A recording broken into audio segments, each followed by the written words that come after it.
Assalamualaikum warahmatullahi wabarakatuh. Alhamdulillahirabbil alamin.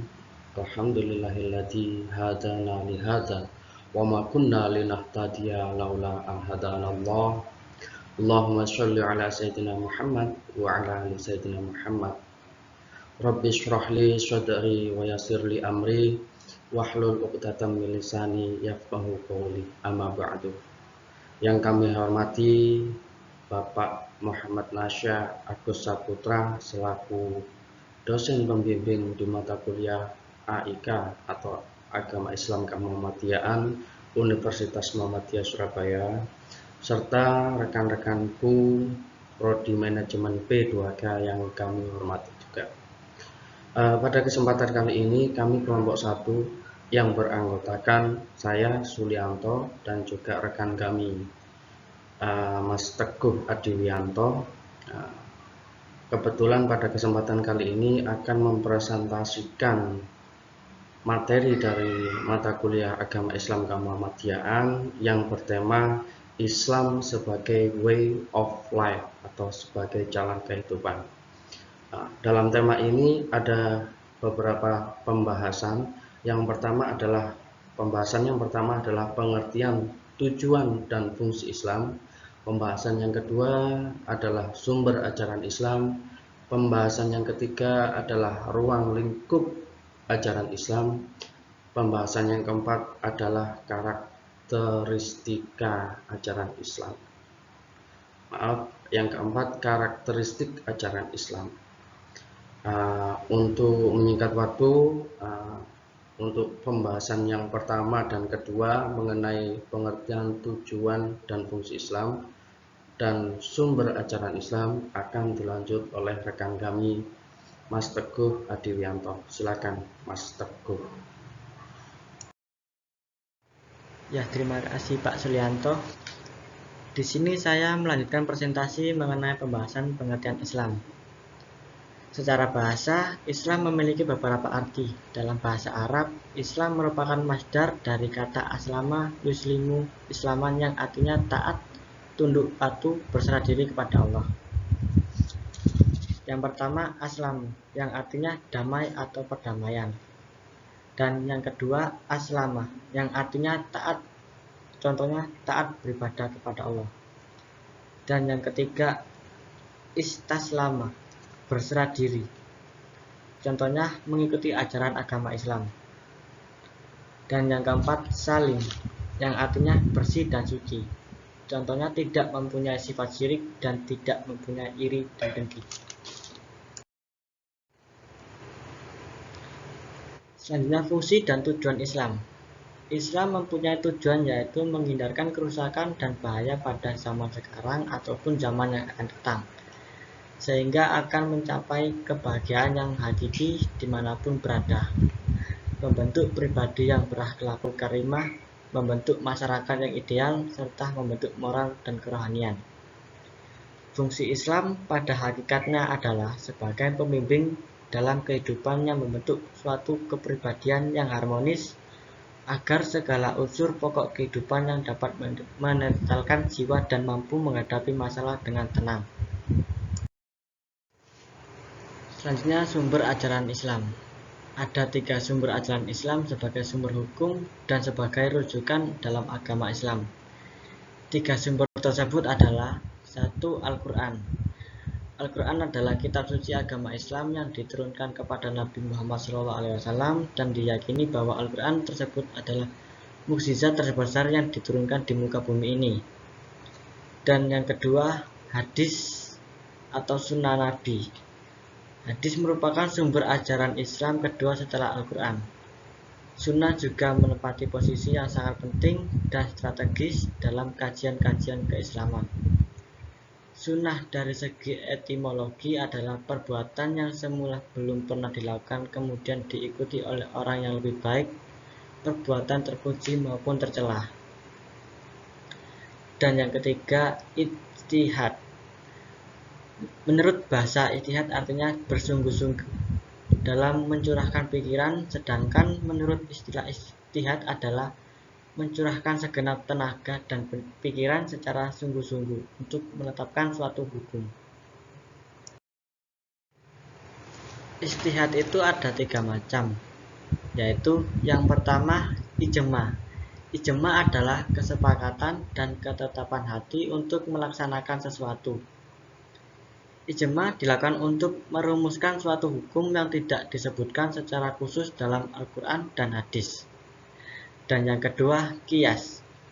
Qiyas adalah mempersamakan hukum suatu masalah yang belum ada kedudukan hukumnya dengan masalah lama yang pernah karena ada alasan yang sama.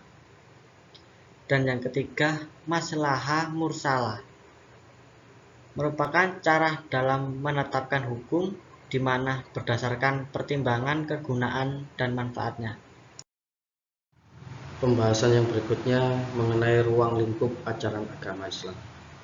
Secara garis besar, ada 3 ruang lingkup ajaran agama Islam.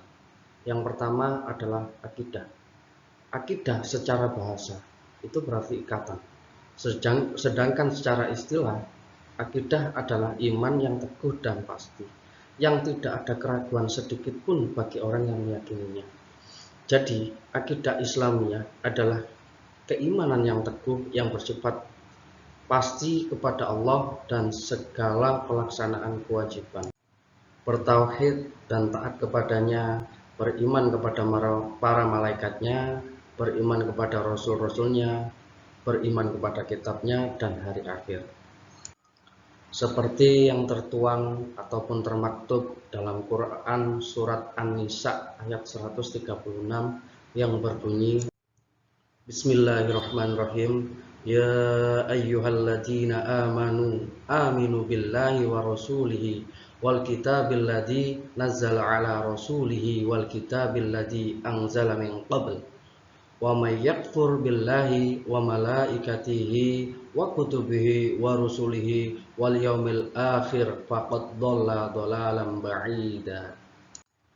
Yang artinya, wahai orang-orang yang beriman, tetaplah beriman kepada Allah dan Rasul-Nya atau Muhammad, dan kepada kitab Al-Quran yang diturunkan kepada Rasul-Nya, serta kitab yang diturunkan sebelumnya. Barang siapa ingkar kepada Allah, kepada malaikat-malaikatnya, kitab-kitabnya, Rasul-Rasulnya, dan hari kemudian, maka sungguh orang itu telah tersesat sangat jauh. Ruang lingkup ajaran agama Islam yang kedua adalah syariah. Syariah Islam adalah yakni berisi hukum dan aturan Islam yang mengatur seluruh sendi kehidupan manusia, baik muslim maupun non-muslim. Selain berisi hukum dan aturan, syariah juga berisi penyelesaian masalah kehidupan ini. Maka oleh sebagian penganut Islam, syariat Islam merupakan panduan menyeluruh dan sempurna seluruh permasalahan hidup manusia dan kehidupan dunia ini. Islam memiliki syariah yang sangat istimewa, yaitu bersifat komprehensif dan universal. Komprehensif berarti syariah Islam merangkum seluruh aspek kehidupan baik ritual maupun sosial.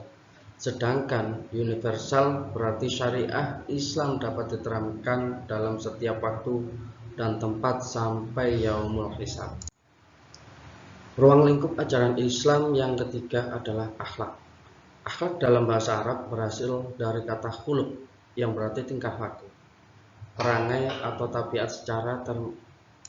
Secara terminologi, akhlak adalah tingkah laku seseorang yang didorong oleh sesuatu keinginan secara mendasar untuk melakukan suatu perbuatan. Akhlak merupakan salah satu pondasi penting dalam kehidupan beragama maupun kehidupan sosial bermasyarakat. Nabi Muhammad Rasulullah SAW diutus oleh Allah tidaklah lain dan tidaklah bukan adalah sebagai contoh yang baik untuk menyempurnakan akhlak sehingga menjadi akhlak yang terpuji. Bukti tersebut tertulis dalam surat Al-Ahzab ayat 21 yang berbunyi, Bismillahirrahmanirrahim. Laqad kana lakum fi Rasulillahi uswatun hasanah liman kana yarjullaha wal yawmal akhir wa dzakarallaha katsira. Artinya, Sungguh telah ada pada diri Rasulullah itu suri tauladan yang baik bagimu, bagi orang yang mengharapkan rahmat Allah dan kedatangan hari kiamat, dan yang banyak mengingat Allah. Imam Bukhari juga meriwayatkan sebuah hadis yang berbunyi, innama bu'istu liutamima makarimal akhlak, yang artinya sesungguhnya aku Muhammad diutus untuk menyempurnakan akhlak. Dalam ayat lain juga menyebutkan di Quran surat Al-Anbiya ayat 107 yang berbunyi, Bismillahirrahmanirrahim, wa ma arsalnaka illa rahmatal lil alamin, yang artinya dan tiadalah kami mengutus kamu melainkan untuk menjadi rahmat bagi semesta alam. Pembahasan yang terakhir adalah karakteristik ajaran Islam. Secara garis besar, karakteristik ajaran Islam terlihat tampak jelas dibandingkan dengan karakter agama-agama lain. Di kesempatan kali ini akan kami bagi menjadi dua. Yang pertama adalah akidah. Seperti yang telah saya sebutkan di atas, karakteristik ajaran Islam, akidah Islam adalah agama yang diturunkan oleh Allah Subhanahu wa Ta'ala sebagai Tuhan pencipta alam semesta, dan yang diwahyukan kepada Nabi dan Rasulnya.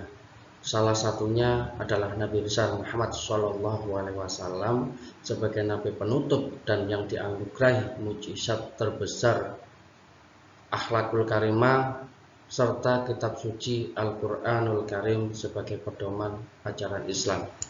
Karakter yang kedua dari ajaran Islam yaitu muamalah, atau dari segi ibadah, dari segi pengamalan. Muamalah Islam dalam kehidupannya, karakter Islam dibanding dengan agama lain meliputi cara beribadah. Di Islam diwajibkan sholat 5 waktu, melaksanakan zakat, menjalankan ibadah puasa di bulan Ramadan, dan menunaikan haji di bulan Dzulhijjah. Itu yang membedakan dari Islam dengan agama lain, dan yang membuat karakter atau ciri khas dari Islam itu sendiri. Demikian presentasi kami tentang Islam sebagai jalan hidup. Kurang dan lebihnya kami mohon maaf yang sebesar-besarnya. Wallahu muwaffiq ila aqwamit thoriq wal afu minkum. Assalamualaikum warahmatullahi wabarakatuh.